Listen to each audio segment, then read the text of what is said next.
Alright, I'm mid-brekkie, so my gob might be full, but how rude of me. But something's coming through about spirit and starting to believe in the unseen realms and just the beautiful synchronicities. And some people obviously listen to us who believe this way, you know, like, what's she talking about? But I can't mention any names or anything, but I, as people know here from a few videos a couple of years ago, I discovered Malidoma just shortly after he passed, so couldn't, I don't usually do training courses, but I wanted to connect with him. Anyway, found his books, read some of them and was quite captivated. I won't say captivated because that's like an attachment. I'll just say his magic spoke to me. And then I bought the book out somewhere, that's Kenya, and gave it to somebody. And his teachings, his words, his spirit, certain situations would happen outside and I would like feel him or anyway.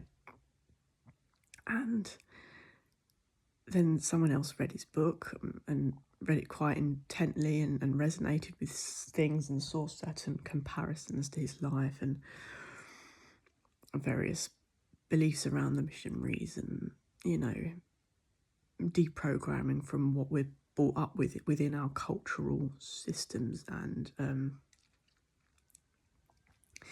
the magic that we are enveloped in as young beings on the planet and what we can be connected to, and which can be positive and also detrimental, which is why the elders and the knowledge and the wisdom of the elders as guardians of the children to see what energies are surrounding the young ones is so vital. And I think why lots of people don't find purpose as they move on is because we're meant to be observing each other in our little, I mean, yeah, people call it tribes or groups or communities, is that everyone has a role to play, and not even the parents and not even the ones that are meant to be really disciplining the children. It's sort of the other elders in that group and just watchful eyes and caring, like loving intent from that ecosystem. But so this person read the book, and then like a week after I went to a drum circle. Well, I thought it was a drum circle. We were led into a journey. So I had a drum, and the lady leading it, who's quite brilliant, I had a drum. And so it was not as expected, but that's fine, you know, we're not meant to have expectations. And it was a beautiful experience. And I was like, all of a sudden, through this sort of the activities that we did together, I was like, oh, this woman. Not like, oh, please, can you be my friend? But I just really had a calling to drum with her. And she was interested in my story and various things. And we exchanged some really lovely words as we rode out to, I'll call them the hills because I don't really want people to know, the hills here, and had a beautiful drum sesh by the river, a blessing, just a divine moment. And somehow we got on to Malidoma, and she trained with him. And I was like, but she's an elder, so and I was like, oh, there's something that was just, and he's quite cheeky. I've always found his interviews and his content and his connection to the contemplé, and however anyone pronounces it, the energy to, some people might compare it to the Fae realm, this cheekiness, which I love, because this is, when I smile like this is the energy that I feel with him.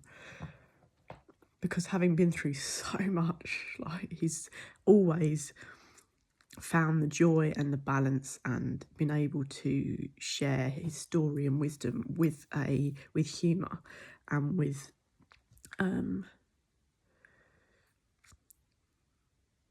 light-hearted delivery, which is very powerful because a lot of us can get lost in the darkness that we experience and transmute. Some people just stay in it and they can't see their own loops, and they just become their own worst enemy, their own problem, and they can't see that this loop, people that just complain at the minute, and I know life is difficult for many of us in all different ways because it's not meant to be easy, is like, and the illusion of comfort, because nothing's comfortable really in a way that we're meant to elevate through life. And so these continual loops where people, all they do is just talk about their problems, that becomes the biggest problem, because who said we're never meant to have any? It's how we look at it, and it's like, we are, how much are we responsible for our own suffering, kind of thing. That's why self-awareness right now in these times and mental health is very, very important as a practice daily, because the mind can, there's a lot going on. So that was a little tangent. So anyway, this cheeky Malidoma energy spirit, and other people, I don't know whether anyone here has connected with his words or has seen some of his videos, his interviews, might feel the same. But I found it very powerful that in a quick succession of like me discovering him, then the same week passing this book to somebody, they read it. Then I went to the drum circle and found out she'd trained with him. And then we were out in nature and drumming while it happened, and we were talking to certain spirits, and it came up, and so he came through. And then as we came up from the drum session, I'm usually not in a very talkative vocal space. I really don't want to interact with anybody else. Not because I'm antisocial, because I'm not, but genuinely, like, I just sometimes don't have words for the moment that I meet people. And so, but what was interesting is we came up from the river up to the hill, and there was a wildling. I won't put a label like a shaman on him because I don't know what he was doing, but I know he'd been in the woods for a couple of days because it was around, could it have been equinox, or could it have been some form of, it was a milestone in time. A seasonal shift, full moon potentially, I can't remember the eclipse, but he'd been in the woods for a few days